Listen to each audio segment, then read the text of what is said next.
पग धरे श्री राम, पग धरे मोरे राम,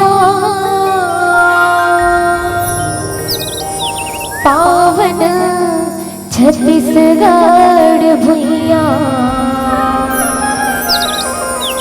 पावन छत्तीसगढ़ भुइया।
बिल्कुल धीरे धीरे तालियों के साथ।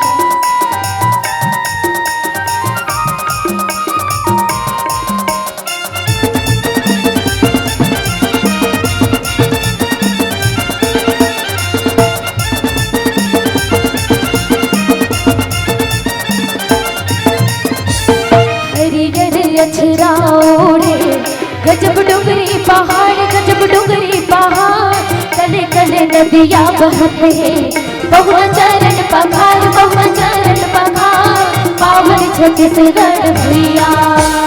हरियर अछरा ओढ़े गजब डुंगरी पहाड़, गजब डुंगरी पहाड़, कले कले नदियाँ बहते बहुआ चरण पखार, बहुआ चरण पखार, पावन छत्तीसगढ़ भुइया, पावन छत्तीसगढ़ भुइया हो, पावन छत्तीसगढ़ भुइया, पावन छत्तीसगढ़ भुइया हो, पावन छत्तीसगढ़ भुइया। पग धरे श्री राम, पग धरे मोरे राम, पावन छत्तीसगढ़ भुइया, पग धरे श्री राम, पग धरे मोरे राम, पावन छत्तीसगढ़ भुइया।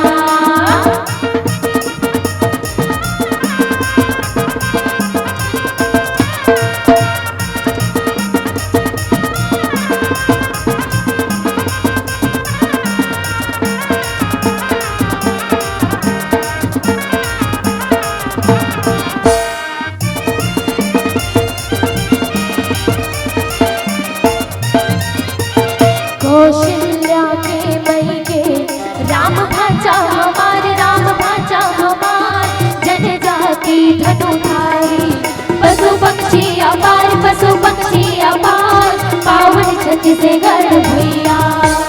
कौशल्या के मई के राम भाचा हमार, राम भाचा हमार, जनजाति धनुधारी, पशु पक्षी अपार, पशु पक्षी अपार, पावन छत्तीसगढ़ भुइया, पावन छत्तीसगढ़ भुइया हो, पावन छत्तीसगढ़ भुइया, पावन छत्तीसगढ़ भुइया हो, पावन छत्तीसगढ़ भुइया।